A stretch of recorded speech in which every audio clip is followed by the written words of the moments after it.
समृद्धि क्या है? लोगों को समृद्धि क्या है पता ही नहीं। समृद्धि क्या है मैं आपको दिखाता हूं, पढ़ते हैं। इस वचन से बेहतर कोई और वचन समृद्धि के बारे में कह ही नहीं सकता। समृद्धि क्या है कोई और वचन बता ही नहीं सकता। पढ़िए दूसरी कोरिन्थियों की पत्री 9वां अध्याय, दूसरी कोरिन्थियों 9 का 6।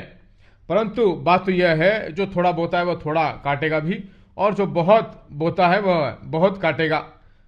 हर एक जन जैसा मन में जाने वैसा ही दान करे, न कुड़ के और न दबाव से, क्योंकि परमेश्वर हर्ष से देने वाले से प्रेम रखता है।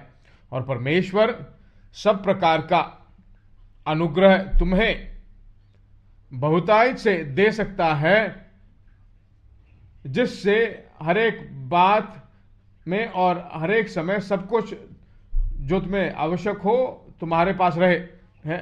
तुम हर वक्त और सभी चीजों में, सब कुछ में, सभी चीजों में, हर वक्त, हर समय, सिर्फ इस महीने में या उस महीने में नहीं, बल्कि हर समय में सब कुछ तुम्हारे पास बहुतायत से हो, किसी तरह की कमी की जिंदगी जीना, सभी भले काम के लिए तुम्हारे पास बहुत कुछ हो, और परमेश्वर जो है सामर्थ भरा है कि तुम्हें सब कुछ दे। अब सुनिए मेरी बात। समृद्धि के बारे में बात कर रहा है, पर समृद्धि के बारे में बात करते वक्त अनुग्रह के बारे में बात करते, कहा हर समय सब कुछ जो तुम्हें आवश्यक है तुम्हारे पास रहे, और हर एक भले काम के लिए तुम्हारे लिए बहुत कुछ हो। आर्थिक बहुत ज्यादा है तो परमेश्वर का अनुग्रह है।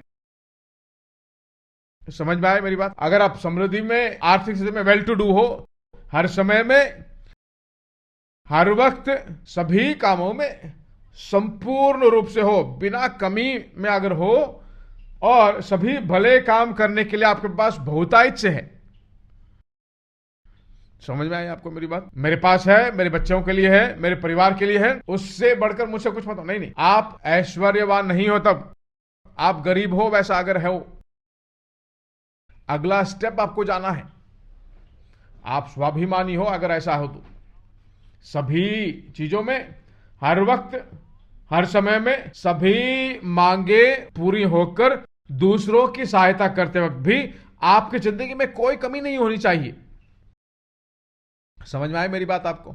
उन दिनों में क्या कहते थे मिशनरी लोगों को? कहते थे क्यों 2 चाय पी, तो 1 चाय पियो। एक चाय पियोगे तो दूसरे चाय में दूध बचेगा ना, वो तुम सेवका के लिए तो नहीं, वो दरिद्रता है। आप 3 चाय भी पी लो, जो जो चाहिए आप खाइए, उतना खाने के बाद भी संपूर्ण में रहकर दूसरों को देते वक्त आपकी जिंदगी में कभी नहीं आ जानी चाहिए। समझ में आई मेरी बात आपको? वही मेरे पास बहुतायत है, 1 कार की बजाय 3 कार है, पर मैंने कभी किसी को कोई सहायता नहीं की, तो मैं कहता हूं आपने समृद्धि में नहीं जी रहे हो। पैसे आपके हाथ में है वो मुख्य नहीं है, आपके हाथ से कितना पैसा बाहर गया वो जरूरी है, तभी आप समृद्धि में हो। आपके घर को ईएमआई खत्म करते हो, उसके बाद दूसरे आदमी का ईएमआई आप भरो, या दूसरे आदमी को घर खरीद के दो। पास्टर क्या बोल रहे हो? मैं कहता हूं वही दरिद्रता की बुद्धि है। क्या आप ऐसा जी नहीं सकते? क्यों समझते हो कि नहीं हो सकता? होगा भाई, पहले उसको सोचो में लेकर आइए। कितने मल्टी बिलियनर्स जो है रिवर्स दायित्व में काम करते हैं। रिवर्स दायित्व का मतलब 90% दे देते हैं और 10% में अपना जीवन व्यतीत करते हैं। मल्टी बिलियनर है वो। क्यों हमारे हाथ में नहीं आ रहा है? क्योंकि सोच में नहीं आया है। देखिए, सोचते वक्त आपके हाथ को आप बंद करके नहीं, आपके पास सेल्फ सफिशिएंसी पूरा होना चाहिए, तब आएगा। वही समृद्धि है। समृद्धि का मतलब क्या है? समृद्धि का मतलब है क्षमता, एक कार्य को करने की क्षमता, एक शक्ति। परमेश्वर किसी भी काम को करना चाहता है, और जब वो करना चाहता है तो 100 बार क्या उसने प्रार्थना किया, इसे करूं या ना करूं, इस प्रोजेक्ट के लिए मैं क्या करूं? कभी परमेश्वर ने ऐसा सोचा? परमेश्वर का मतलब मन में आने वाली एक सोच क्या है? Overflow, sufficient, surpassing. वही परमेश्वर है। बहुतायत, प्रचुरता में खुल्लम खुला खर्चा करना। एक मनुष्य को जो है एक बगीचा रखकर उसका एक पाइप लगा देता तो 2 मटका पानी भरो भी, उससे ज्यादा नहीं, वो भी संप में नहीं, बल्कि नीले रंग का एक पाइप लगाकर जो उसमें पानी आए, वही ठीक है।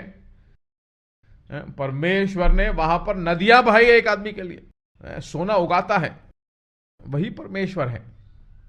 परमेश्वर का मतलब बहुतायत, प्रचुरता, बहुतायत में जीना। पर जो उसकी सेवा करते हैं, जो उस पर भरोसा करते हैं, गरीब लोग, मिलता नहीं है ना, है। परमेश्वर बहुत अमीर है और गरीब लोग हैं, कभी कभी मिलता ही नहीं ना। पिता बहुत अमीर है, बेटा भिखारी है। मैं कहता हूं देखो, पैसा का मतलब क्षमता, पैसे का मतलब चॉइस। जो चाहते हो खा सकते हो, चॉइस नहीं आपके पास। पैसे हैं तो जो साड़ी खरीदना चाहते हो खरीद सकते हो। समझ में आई मेरी बात? जो साड़ी चाहते हो उसे खरीद सकते हो, जहां जाना चाहते हो वहां जा सकते हो, जहां रहना चाहते हो वहां रह सकते हो। पैसे का मतलब है चॉइस।